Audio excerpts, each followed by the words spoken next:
साल का क्या है, उसने क्या बोला कि ऐसा करते हैं मास्टर रोल में चेंज कर देते हैं, तो फीस को वेरिएबल कर देते हैं, 2 लाख मुझे पीएफ में देना पड़ेगा। तो मैंने बोला मैं ऐसा नहीं करूंगा, मैं कोई गलत काम नहीं करूंगा। और 2 ईयर से फैक्ट्री चल रही है और मैंने कसम खाई थी किसी को निकालूंगा नहीं, और मुझे बहुत खुशी हो रही कि मैंने आज तक कसम पूरी की है। परंतु तो अभी जो हालत हो गई है, अब मेरी कसम टूटने वाली है, क्योंकि प्रोविडेंट फंड ने गलत कैलकुलेशन करके हमने बहुत सारी चिट्ठियाँ डाली, उसका जवाब देने के बाद भी उन्होंने हमारा जो है उन्होंने वो कैलकुलेशन ठीक नहीं की है और हमारे 25 लाख का बैंक में अकाउंट अटैच कर दिया और हमारी फैक्ट्री में भी जो है बंद होने की कतार में आ गई कि सारा पैसा अगर पीएफ ले जाएगा। तो हमारी कल इतनी है रिक्वेस्ट है कि जो हमारे ड्यू बनते हैं उतना ड्यू हम देने को तैयार हैं, परंतु आप ड्यू की कैलकुलेशन तो करो। हेड ऑफिस नहीं पता है कि उन्होंने बोला कि पैसा नहीं चार्ज करना, तो भी अफसर ने चार्ज किया। अब वो बोलते हैं आपको कोर्ट में जाना पड़ेगा, तो अभी कोर्ट में जाने के लिए हमको 25 लाख का 12 लाख भरना पड़ेगा।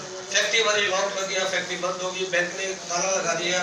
वर्कर्स का हिसाब करने के लिए सारा मिसिल का जो गोल्ड है पूरा बैंक में, अब हम कहाँ से पैसा लाएंगे। हमारी बात ये रिक्वेस्ट है कि पीएम वाले कैलकुलेशन ठीक करें और हम पूरा देने को तैयार है। जब सबका नहीं उनका भी देंगे और बैंक का अटैचमेंट बंद कर दें। अगर वो सारा पैसा बैंक में जाएगा तो मैं इनको पैसा कहाँ से दूंगा, बिजली का बिल कहाँ से भरूंगा, करेंट कहाँ से भरूंगा। और ये जो वन साइड काम है, इसलिए हमें रिक्वेस्ट है कि एमएसएमई मिनिस्ट्री को इतना ताकत होना चाहिए कि कोई भी आदमी एमएसएमई के ऊपर एक्शन लेता है, चाहे पीएफ हो, चाहे सेल टैक्स हो, चाहे बैंक हो, चाहे ईएसआई हो, कोई भी वो एक्शन लेने से पहले एमएसएमई मिनिस्ट्री से पूछे फिर एक्शन ले। अगर जब तक हम ये चेंज नहीं करेंगे तो देश का ऐसा ही होगा। मेरे जैसे और पता नहीं कितने लोग जो है काम शुरू करेंगे, छोड़ देंगे। मेरी जिद थी किसी को निकालना नहीं, मैंने पता नहीं कितने घर बेचे, क्या क्या किया। और फाइनली आपका क्या कहना है? मेरा कहना है कि जो प्रोविडेंट फंड वाले हैं वो ठीक कैलकुलेशन करें और हम पूरा पैसा देंगे और बैंक से अटैचमेंट निकालें। और वो सुप्रीम कोर्ट का जो जजमेंट है आपका, प्रोविडेंट फंड की जो पीएफ कंपनी है उसमें गड़बड़ है आपके कैलकुलेशन में, ये आपके समझ में कैसे आया? हमने पूरा पैसा भर दिया, लेकिन आपके समझ में कैसे आया? 27 साल को हमारे सारे भरना। उसके जजमेंट में क्या था, वो 15 साल से केस चल रहा था।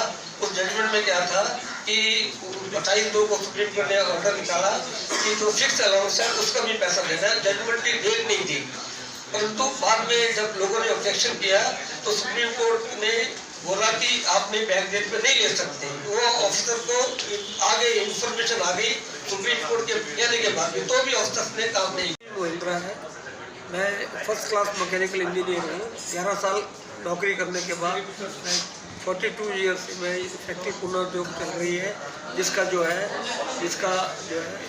आज वो फैक्ट्री बंद होने को आ गई है, जिसका कारण प्रोविडेंट फंड है।